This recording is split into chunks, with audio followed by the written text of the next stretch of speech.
लखनऊ चले आ रहे हैं, इनके साथ कैंपेन करते हैं इनका।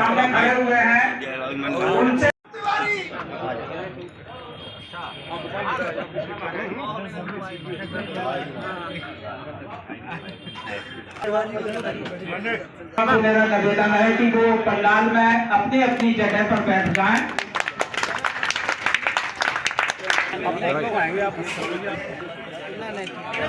सभी लोगों से मेरा समाजवादी पार्टी में आप शामिल हो गए हैं, क्या आगे की रणनीति रहेगी आपकी? देखिए, मैं पहले तो निर्दलीय प्रत्याशी था किसी पार्टी अड्डे में, और बहुत दशकों से मैं कर्मचारी समाज के लिए तमाम सारी समस्याओं को लड़ता रहता हूँ सरकारों से। तो हमने देखा पिछली बार जब अखिलेश जी की सरकार थी तो हम लोगों को बहुत सारी चीज़ें मिली थी, वो तमाम सारी चीज़ें सरकार ने छीन ली, और हद तब हो गई जब 6 महीने से ज़्यादा हमारे ऊपर एस्मा नहीं लगाया सकता है। एस्मा मतलब इमरजेंसी, और हमारे खाली मेरे ऊपर इमरजेंसी 3 बार बढ़ाई गई और 18 महीने की इमरजेंसी लगाई गई जो भी जनवरी तक चलेगी, जिससे हम लोग बोल ना पाए, हड़ताल न कर पाए, कोई कार्यक्रम सरकार के खिलाफ है। तो ये एक विडम्बना की बात है कि अंग्रेजों के बाद आप ये कर रहे हैं, तो ये बात है, इससे हम लोग बहुत नाराज हैं। हमारी तमाम सारी चीज़ें हैं जो किसी सरकार में कैबिनेट से पारित हुई। आखिरी कैबिनेट में मैंने कल भी बताया था कि आखिरी कैबिनेट में एक हमारी स्कीम थी जो अखिलेश जी के यहाँ हमारी लागू हुई थी, आखिरी कैबिनेट पारित हुई थी, उसको सरकार ने पंडित दीनदयाल उपाध्याय का नाम रख दिया, और उसके बाद वो सरकार का वो नारा पूरा नहीं हुआ। अगर हमारी योजना नहीं चल रही है पंडित दीनदयाल उपाध्याय की, तो इसका मतलब जितनी योजना है इनकी वो सब नहीं चल रही। मैं तो अपने का गवाह हूँ। इसी तरह से आप देखिए कि जो आउटसोर्सिंग की बात है, जो नौकरी की बात है, कहते 4 करोड़ नौकरी दी। मेरे पास सारे दस्तावेज हैं। लोक सेवा आयोग जो यहाँ का है, उत्तर प्रदेश का है, उसमें 40,000 नौकरियाँ पिछले 4 साल में दी हैं उन्होंने। 40,000 कुछ नहीं होता है, बहुत बड़ा आयोग है, और चिल्लाते क्या है कि हमने इतनी नौकरियाँ दे दी।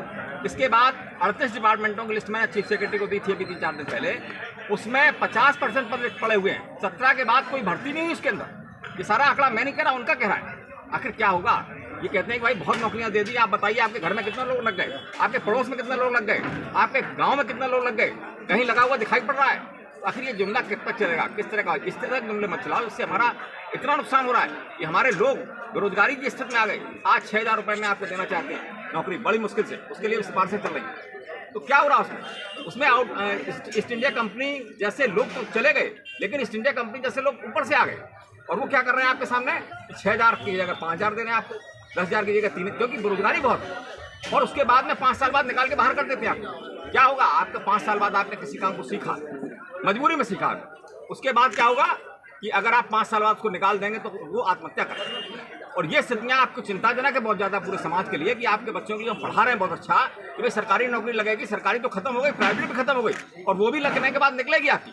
तो कहाँ जाएगा हमारा ये BSc और BA हम लोग डिग्री बांट लगे हैं, इनके लिए क्या करेंगे? आपने देखा चाइना में हमारे यहाँ बहुत ज़्यादा पॉल्यूशन वो था, ये अपना तमाम सारी जनसंख्या थी।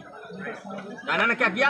उनको काम पे लगा, और वहाँ का माल इतना सस्ता कर दिया, इतनी लेबर सस्ती कर दी कि हमारे यहाँ सारा का सारा उन्होंने कैप्चर कर लिया। क्या हम अपने लोगों को वो काम नहीं कर सकते? अपने लोगों को ट्रेनिंग बना सकते हैं? हर जिले में, हर गाँव में, हर जगह पे हमारा बच्चा क्या कर रहा है? खाना खा के वहाँ पे लकड़ियाँ खेल रहा है, वहाँ पे ताश खेला देना लगा। तो ये चीजें बहुत चिंताजनक है समाज के लिए, इन पे जरूर काम होना चाहिए। और जैसी बात हुई और किया भी जा रहा है, पिछली सरकार में भी बहुत ज्यादा भर्तियां हुई थी, हम इससे बिल्कुल संतुष्ट हैं, और हम चाहेंगे कि इस बार भी तमाम सारी भर्तियां हों, लोगों के रोजगार के लिए अवसर मिले। योगी सरकार के 5 साल पूर्ण होने वाले हैं, क्या देखने में आपको आया कि 5 सालों में आखिर योगी सरकार ने क्या किया है बेरोजगारों में? देखिए, एक तो इन्होंने कहा कि सबका साथ सबका विकास, वो कहीं दिखाई नहीं पड़ा। कहाँ विकास हो गया आप लोगों का, वो बता दो। और सबके साथ की बात है तो सबका साथ भी कहीं नहीं दिखाई पड़ा। जब मैं नाराज हूँ, सबका साथ का मतलब क्या हुआ कि हर आदमी संतुष्ट है। एक कर्मचारी समाज हमारा और शिक्षक समाज लगभग 30 लाख आदमी हमारे प्रदेश में, और वो लोग इनके खिलाफ लगे हुए कि भाई इसको किसी तरह से हमें हटाओ। तो ये स्थितियाँ आज बन रही हैं। क्यों बन रही हैं?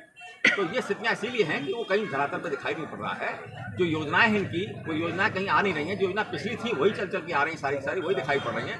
इसलिए सारी की सारी समाज में इस तरह की व्यवस्था बनी है, लोगों में आक्रोश है और लोग उसका बदला लेते हैं। अगर अखिलेश सरकार के द्वारा इटावा विधानसभा से आपको टिकट दिया जाए तो आपका क्या रणनीति रहेगी इटावा की जनताओं को? देखिए, जो सरकार की नीतियाँ होंगी, टिकट तो पहले उसमें बटेगा। जो वो कहेंगे, जिसको लड़ाएंगे वही लड़ेंगे। ये तो बात खत्म कर दीजिए आप लोग दिमाग से, कौन लड़ाएगा। लेकिन हम लोग पूरी ताकत से लड़ेंगे। हम लोग क्योंकि लखनऊ में हम रहते हैं और हमें सारी योजनाओं को पता है, हम अधिकारियों की नस जानते हैं। अधिकारी इतना भयभीत रहता है, मुझे उत्तर प्रदेश में आई है सारा, कि वो जानता है कि तिवारी जी को बहुत जानकारी है। तो निश्चित रूप से हम लोग मिलकर सब लोग काम करेंगे, और जो दिक्कतें आपको आ रही हैं रामराज इन्होंने तो नहीं लाया, लेकिन मैं दावा करता हूँ कि इटावा में रामराज लाने का प्रयास करूँगा। थैंक यू भाई एक मिनट को फोटो कर लेंगे यार। हो गया। अब संपूर्ण मामला हुआ।